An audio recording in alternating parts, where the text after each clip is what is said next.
Hi, good evening po, Ma'am Jobeline Baranda. Ma'am, ito po yung actual video test ng order nyo.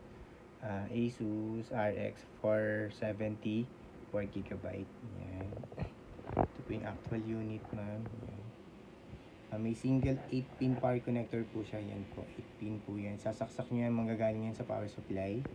Minimum recommended power supply po dito at least 550 watts rated at branded lang po. Huwag tayong gagamit ng mga generic na power supply. Okay po, ma'am?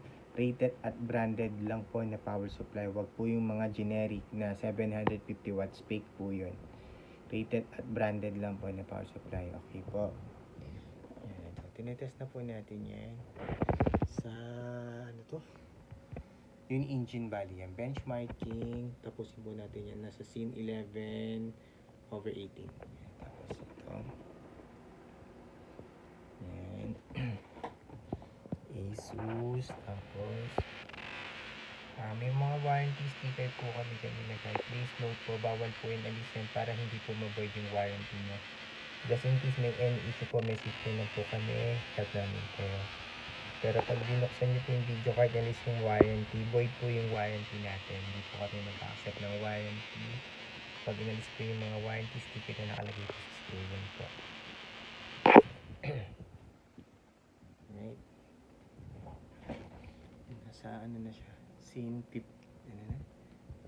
And tapusin na natin. Scene 16/18 na siya. Matatapos na. Matagal po ito kaya hindi ko na po siya yung buo. Hindi naman po yan pwedeng i-skip. So, kailangan talaga tapusin yan. 1/18. So, 17/18 na. Last scene na. Yan.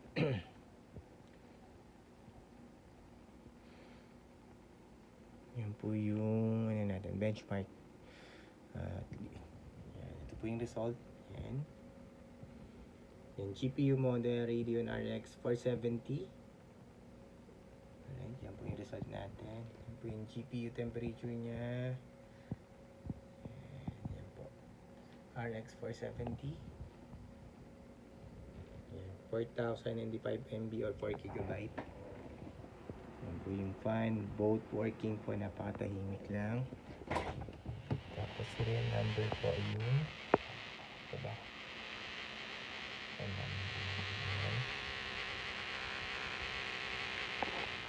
Yan, ma'am, bawal pa alisin yung warranty sticker po sa screw. Meron din po yung warranty sticker sa screw. Yan, hindi lang makita sa gitna siya ng number yan. It means po never pa na open or na repair. Guarantee po namin yan na walang ka-issue po.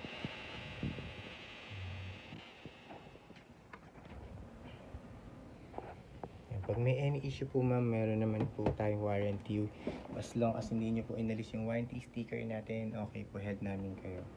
Pero pag binuksan po yung video card, inalis yung warranty sticker, void po yung warranty natin. Tsaka, huwag po tayong gagamit ng mga generic na power supply. Rated at branded lang. Alright? 8-pin. Close ko na po itong framework natin.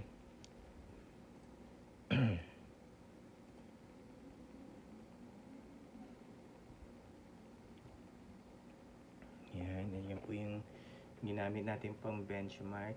Yan yung engine body. Yan yung settings na niran natin siya. Close ko na po. Full details and specs po natin sa GPU-Z. Yan. Memory size 4096 MB or 4GB. Sensor, yan. May mga reading naman po yung lahat. Hanggang baba. MSI Afterburner software po yan. Para makita nyo lang po anong video card po yung nakakabit. Yan. Yan driver po. Yan Radeon RX 470.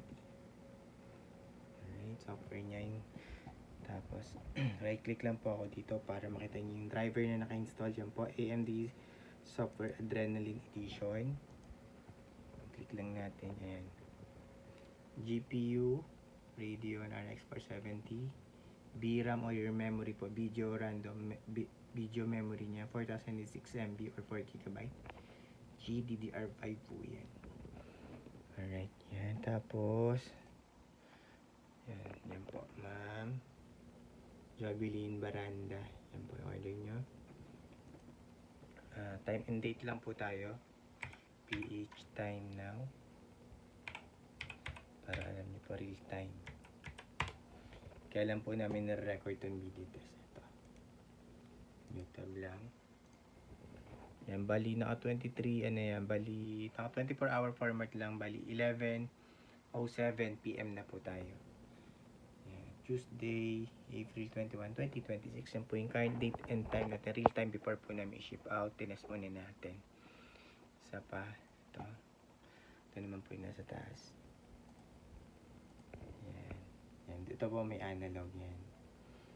Yan, 11:07 PM, Tuesdays, April 21, 2026. Yan po yung current date and time natin. Tinest natin before po natin i-ship out tomorrow. Yan, pag gusto nyo po i-double check kung legit to, kung real time yan, yan po yung website, pwede nyo puntahan. And then ito yung isa. Yan. Okay, yun lang po Ma'am Jobeline. Close ko na to. Yan, yan. And shutdown para ma-ship out na po namin ito tomorrow.